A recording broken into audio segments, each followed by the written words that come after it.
serviteur d'Allah, quant à la deuxième partie, les obstacles qui t'empêchent de fuir vers Allah subhanahu wa ta'ala. Le premier obstacle, le diable, Satan, Ash-Shaytan, serviteur d'Allah. Le diable, c'est le plus grand ennemi de l'homme. C'est le plus grand ennemi de l'homme. Et il invite au mal sous toutes ses formes. Il est là pour obstruer du sentier d'Allah subhanahu wa ta'ala. Comme son créateur l'a décrit lui-même. Il dit certes le diable est pour vous un ennemi. Prenez-le donc comme ennemi. Certes il appelle, il invite son parti à faire partie des gens de la fournaise. À faire partie des gens de la fournaise, des gens de l'enfer. Les gens qui seront le combustible du feu de l'enfer. Wal'iyadu billah. Et il nous dit également, oh vous qui avez la foi, ne suivez pas les pas du diable. Ne suivez pas les pas du diable. Certes, il ordonne la turpitude et le blâmable. Et il dit également, et que le diable ne vous détourne point, c'est-à-dire de l'adoration de votre Seigneur. Il est véritablement pour vous un ennemi évident. Le diable, il s'est posé sur le chemin du fils d'Adam, le chemin qui l'emmène et qui l'amène à fuir vers Allah subhanahu wa ta'ala. Il est là pour l'empêcher d'emprunter le droit chemin. Il est là pour l'empêcher d'accomplir le bien. Il lui-même nous a prévenus, comme Allah nous a cité sa propre parole et son propre engagement devant Allah Azza wa Jal. Il dit, puisque tu m'as induit en erreur, alors je vais m'asseoir certainement sur ton droit chemin.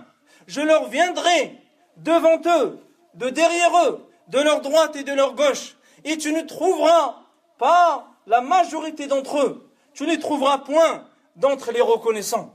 La majorité, c'est-à-dire je vais les égarer, je vais les éloigner du bien, je vais les éloigner de l'adoration d'Allah subhanahu wa ta'ala. Shaitan, celui qui t'empêche d'accomplir la prière, celui qui t'empêche de fréquenter la mosquée, de jeûner, de lire le Coran, de faire l'aumône, et celui qui te pousse à t'éloigner d'Allah et à faire partie des gens de la fournaise. Lorsque tu t'éloignes d'Allah, alors tu te rapproches des gens qui sont destinés à l'enfer, wal'iyadu billah. Et si tu cherches à être à l'abri du diable, alors accroche-toi à la croyance correcte. Apprends ta croyance et ta foi. Accroche-toi à la lecture du Coran. Cramponne-toi aux différents rappels et à l'évocation d'Allah subhanahu wa ta'ala. Allah t'en préservera. Deuxième point, deuxième obstacle, l'âme. L'âme incitatrice au mal. Puisqu'Allah dit, je ne m'innocente point. Certes, l'âme est incitatrice au mal. L'âme, elle incite, l'âme qui est malade, elle incite au mal. Cette âme, c'est celle qui a incité l'un des fils d'Adam, alayhi salam, à tuer son propre frère.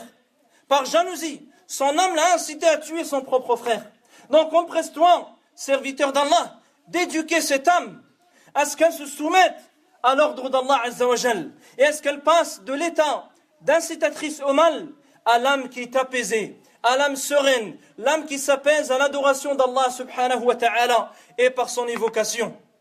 Troisième obstacle, serviteur d'Allah, les passions. Et combien suivent les passions?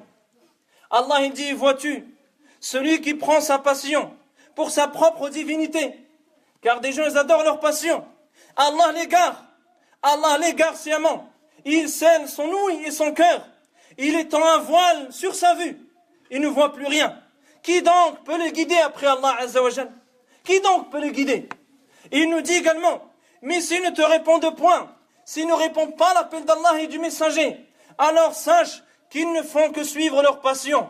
Alors sache qu'ils ne font que suivre leur passion. C'est la passion qui t'a incité à abandonner la prière. C'est tes passions qui t'ont incité à négliger ta prière. C'est tes passions qui t'ont incité à négliger ta religion de manière générale, et à l'étude de ta religion, et à la compréhension de ta religion. C'est tes passions qui t'ont enjolivé la fornication. C'est tes passions qui t'ont enjolivé la cigarette, la drogue, l'alcool, les femmes. C'est tes passions qui t'ont enjolivé également cela, ma sœur, qui t'ont embelli à abandonner le voile, qui est signe de pudeur, qui est signe de chasteté, pour être habillé nu et pour être la proie des loups dans la rue. Quatrième obstacle, ce bas monde. Ce bas monde, combien de gens ont abandonné leur religion, car toute la journée ils courent derrière les parts de ce bas monde éphémère. Combien de gens, même rompus, se sont disputés avec leur propre famille, Il ne leur parle plus à cause de certaines parts de ce bas monde. Combien? Alors que le créateur de ce bas monde, il nous a décrit ce bas monde. Il nous a prévenu que c'est un monde trompeur, un monde illusoire. C'est un monde éphémère. Il dit, sachez que la vie présente n'est que jouissance, n'est que jeu, amusement, vaine parure, une course à l'orgueil entre vous, une rivalité dans l'acquisition des biens et des enfants. Et certains prédécesseurs décrivaient et blâmaient ce bas monde. Certains disaient, l'exemple de celui qui court constamment derrière ce bas monde, il est comparable à celui qui boit l'eau de mer.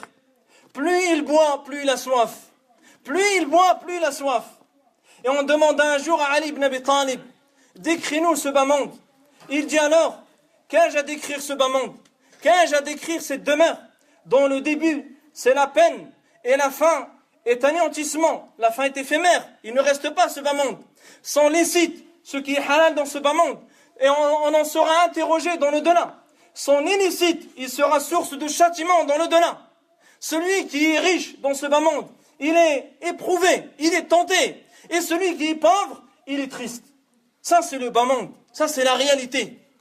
Quatrième obstacle, la mauvaise compagnie. Les mauvais compagnons. La mauvaise compagnie va t'empêcher de revenir à Allah. Les mauvais compagnons vont t'empêcher de fuir vers Allah subhanahu wa ta'ala pour te repentir. Alors accroche-toi aux compagnons, aux croyants sincères, véridiques. C'est lui qui doit être ton compagnon. Il est le meilleur de ta compagnie. Comme a dit ton prophète sallallahu alayhi wa sallam, ne fréquente qu'un véritable croyant et ne mange de ta nourriture qu'un véritable pieux. Et on demande à Allah qu'il guide nos cœurs vers la droiture.